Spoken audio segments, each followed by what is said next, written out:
Hello and welcome back. In this part, we're gonna set up our Hazenite mining outpost. Before that, we're gonna take out the final nest, and then we're gonna talk about my favorite ability to use in the entire game, and that you can find in the alien research part of the research tree, and it is called alien camouflage. It's basically the same thing as the invisible enemies we uh, we have encountered a few times up to this point. So you will have the same ability as them. Now, I'm not entirely sure, but I think you gain access to this one as soon as you enter the Hazenite map or biome area, or you have to use the bioscanner on the invisible enemies and also finish them off. So you hope they drop one of those green DNA samples and gain enough familiarity or knowledge in order to unlock the alien camouflage. So I'm gonna add this to research, and in the meantime, I'm going to go and take out the nest.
Ashley, there is a lot of Hazenite in this area, but it is not concentrated enough for my equipment to extract it.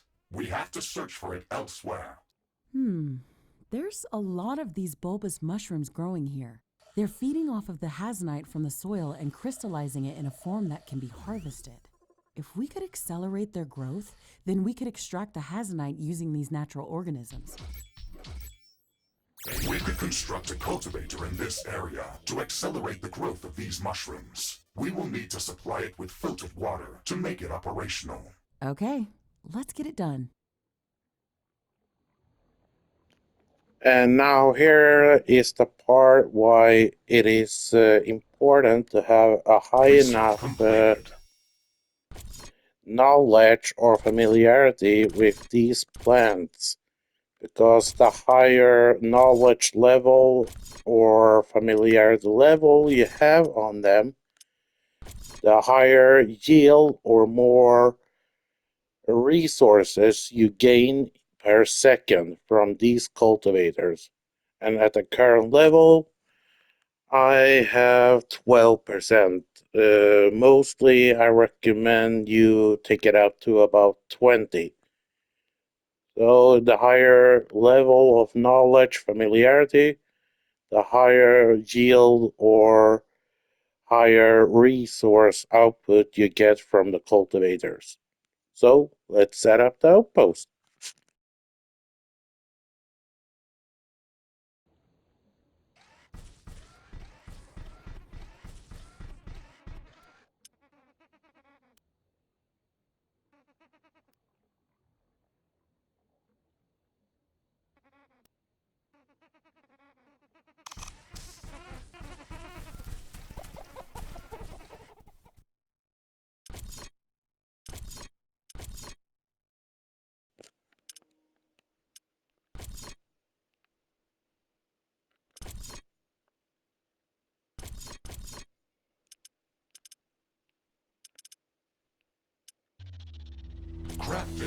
completed.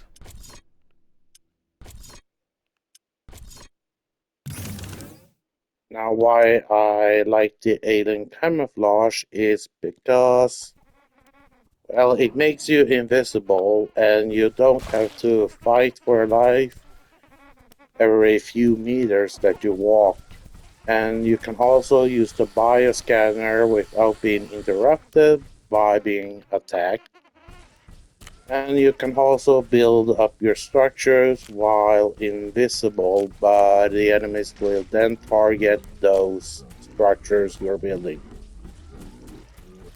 Now, like they said, the cultivator will need a lot of water, so let's set up the pumps in the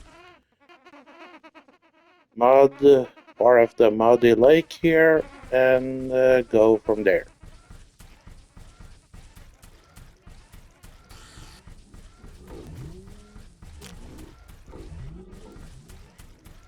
Oh, and you cannot use your combat abilities while you're invisible.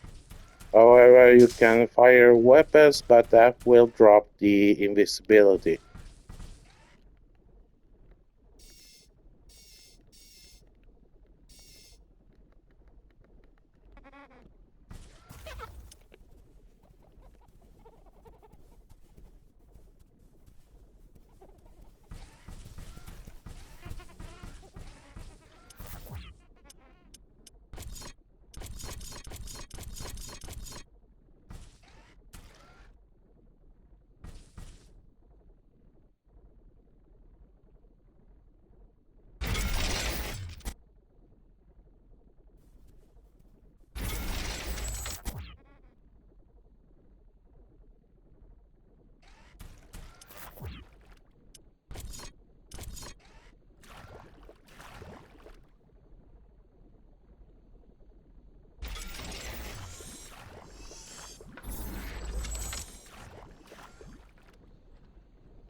The wind is picking up speed. Loose objects are starting to fly.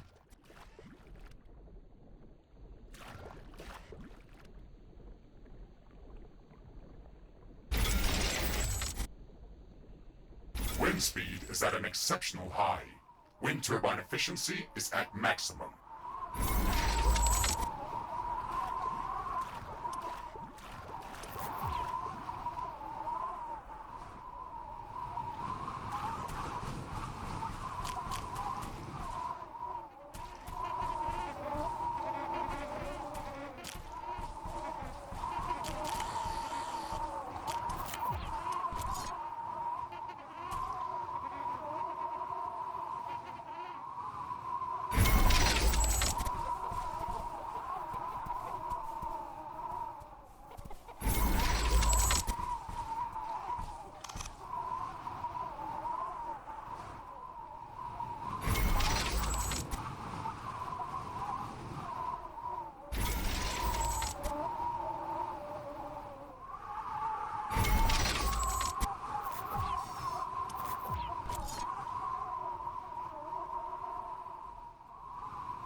The wind is calming down.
You know what? This isn't going to work. So I was gonna save this for a later video, but I might as well do it now.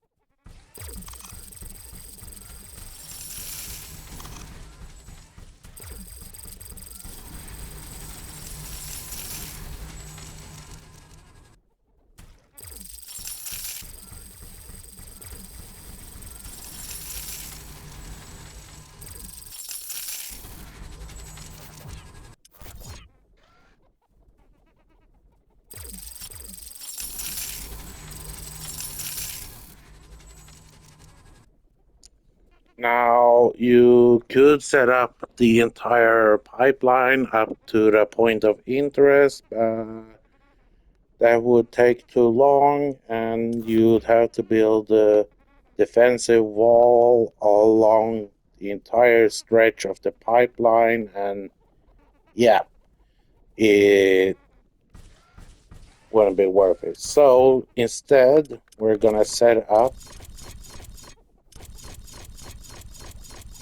liquid compressors and decompressors.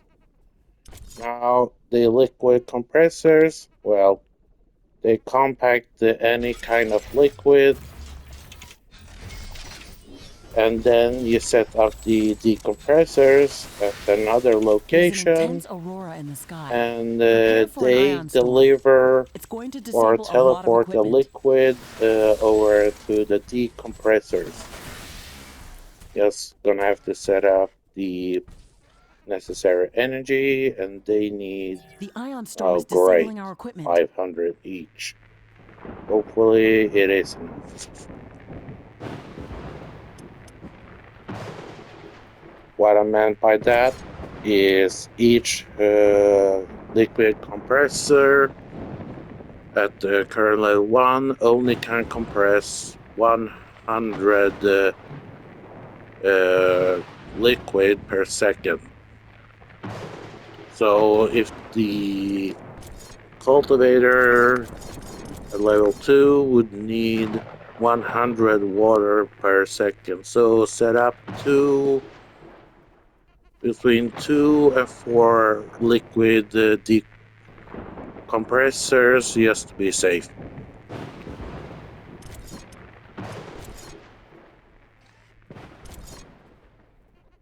The number of charged particles has drastically decreased. Equipment functioning is returning back to normal.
I'm detecting seismic activity near our position.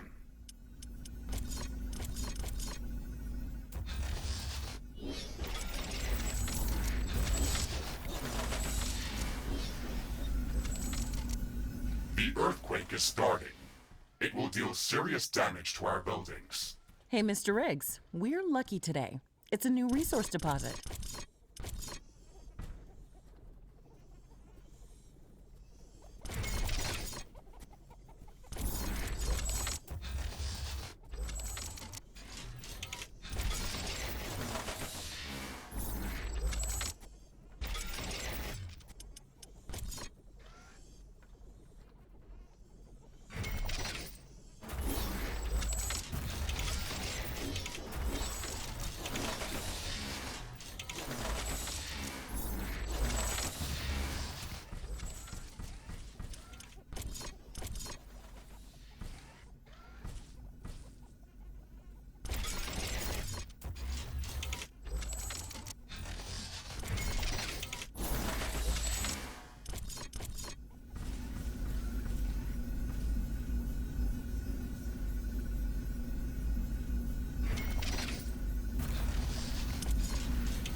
A small piece of comet is going to hit close to our position.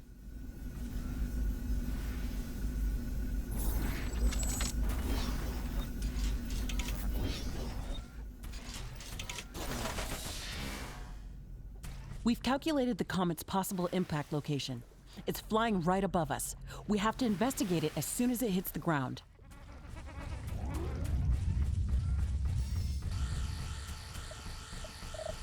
It's hit the ground.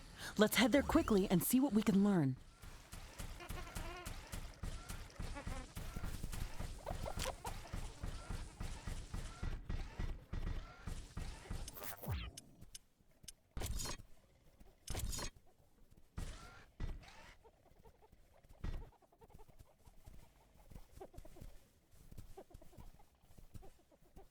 Outpost construction in progress. This building is a local version of our headquarters.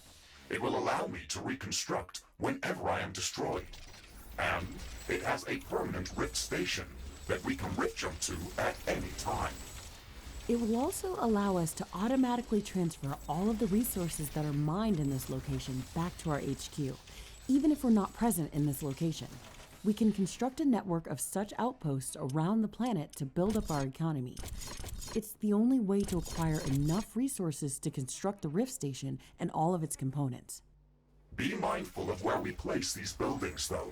Our headquarters have a capacity limit of how many outposts we can support at once. So whenever there is no use for an outpost, we should deconstruct it and recycle the resources that were used to build it.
Now, to get the most out of these cultivators, I recommend you set out to about 2 to 3 harvesting stations within the cultivator circle to get the fastest pace you gain Hazenite.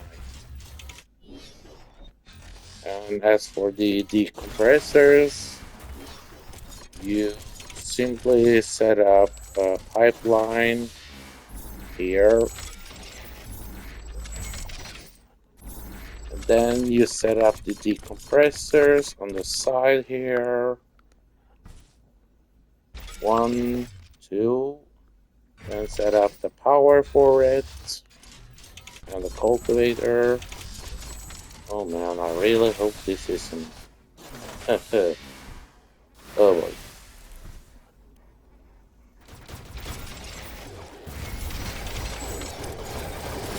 Base is under attack.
this is enough to power everything up.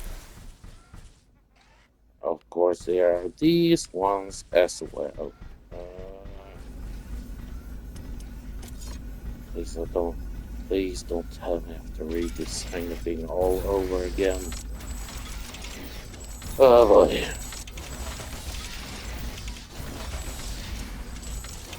Now let's see if it is enough for these three, but I doubt it.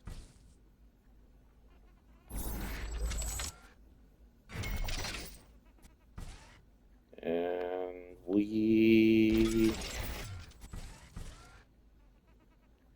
are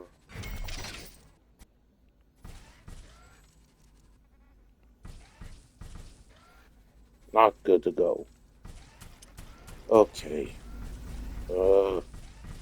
Small miscalculation on my part, so yeah, I'm just gonna keep on doing this until I get it right.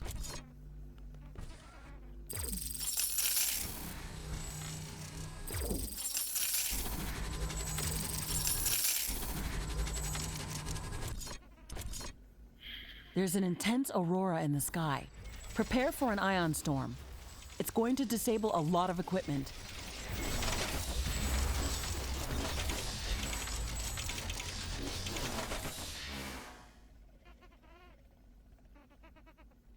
This ion storm is really intense. It disabled a lot of equipment. We have to wait it off.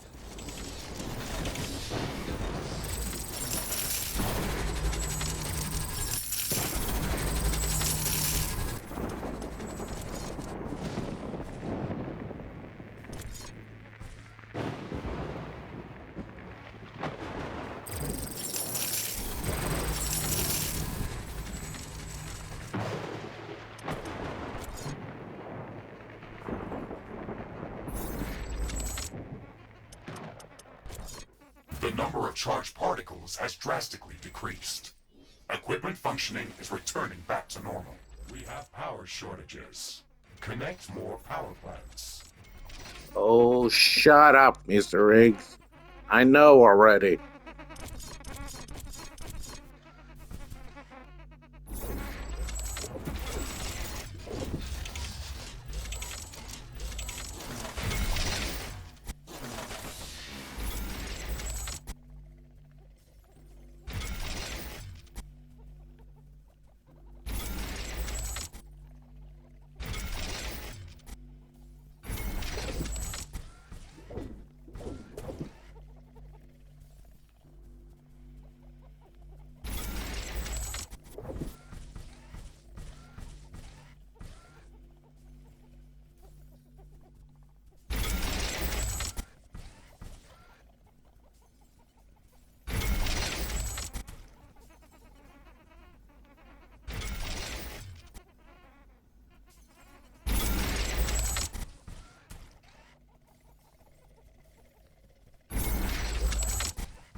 Ah, finally. Now,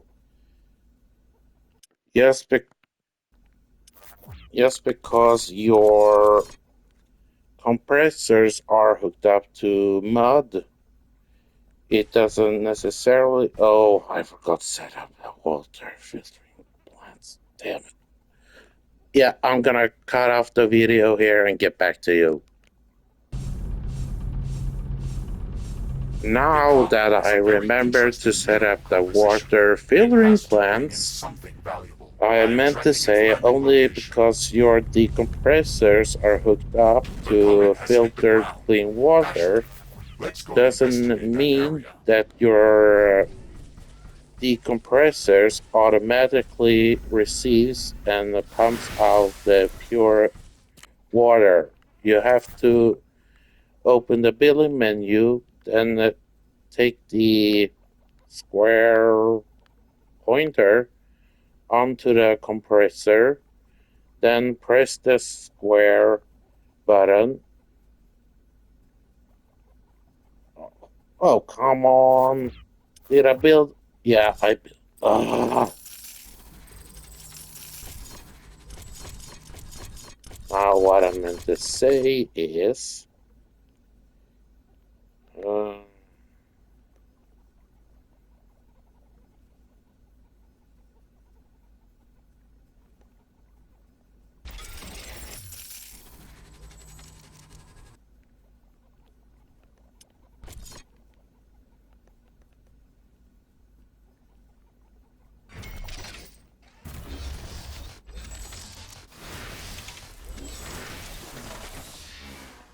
Now, what I meant to say is only because your liquid compressors are hooked up to clean, purified waters doesn't automatically make your liquid decompressors pump out purified water.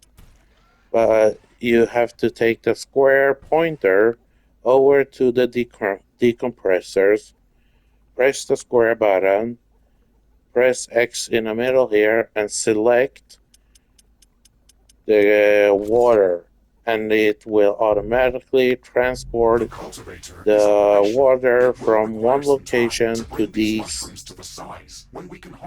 location wherever they are set up. So you don't need miles and miles of Excellent. pipelines in order to make it work. Just a lot of energy growth cycle to complete. and Whenever we try to exploit any of the natural patience. resources on this planet, we get attacked by hordes of aggressive creatures.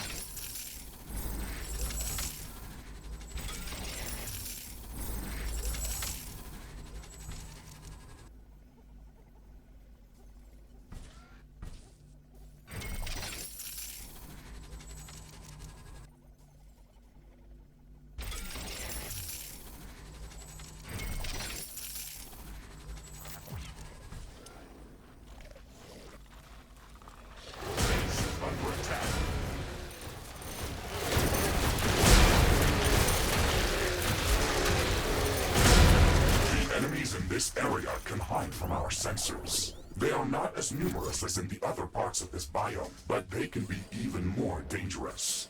Be wary, Ashley. I will not be able to warn you of incoming attacks.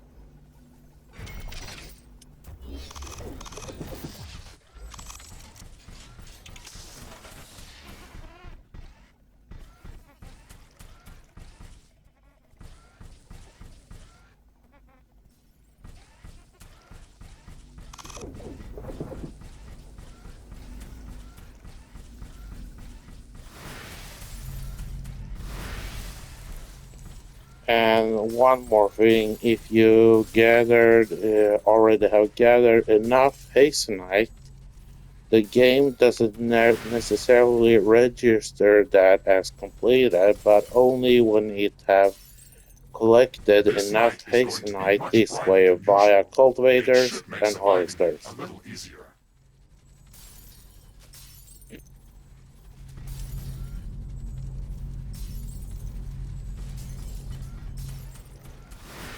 The The supermoon is fully visible in the sky.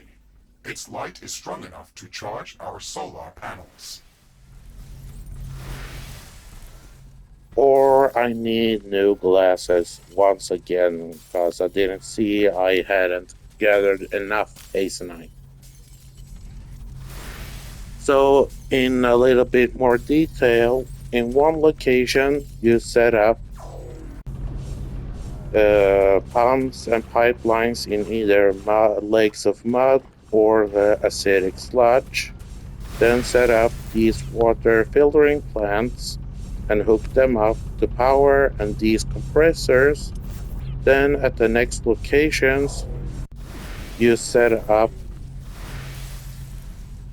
decompressors and select them and select what type of liquid you want them to receive, and you see the results here.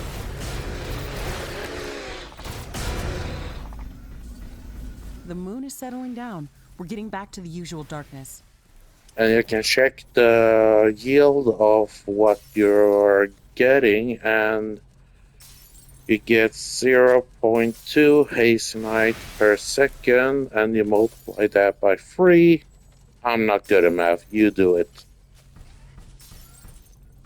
So, as soon as this is complete, so will this part of the walkthrough.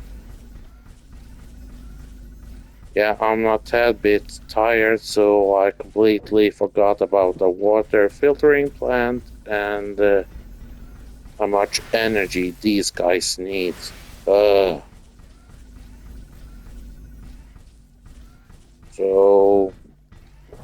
well, we just have to wait until it is complete.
Base is under attack.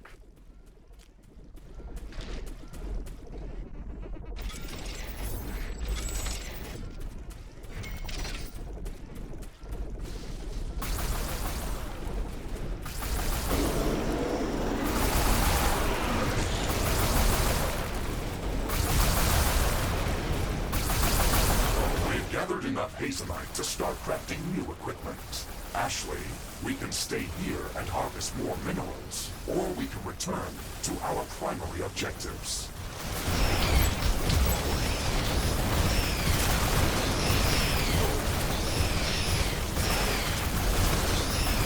Tower destroyed. Base is under attack.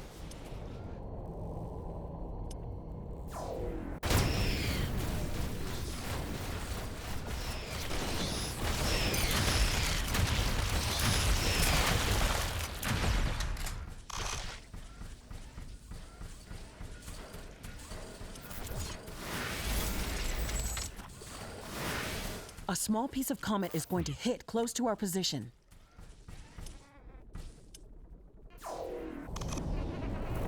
So now we'll have a non-stop infinite income of Hazenite We've from calculated this the comet's one possible location. impact location. It's flying Oh, right above and us. these We have to things, investigate it as soon as it hits the they ground. are basically points of interest that gives you temporary boosts to loot drop, or you get a temporary drone swarm, or higher force field power, and different The bonuses comet like has that. hit the ground. Ashley, And they let's last go about a investigate minute that or area. two. So, yeah, I'm dead tired. So, in the next part, I'm gonna explain a little bit more in detail what I did here today. So, once again, I hope you enjoyed this video, that it was helpful. Got any questions? Throw them at me in the comment sections, and see you again in the next part. Reaper 7GL signing off.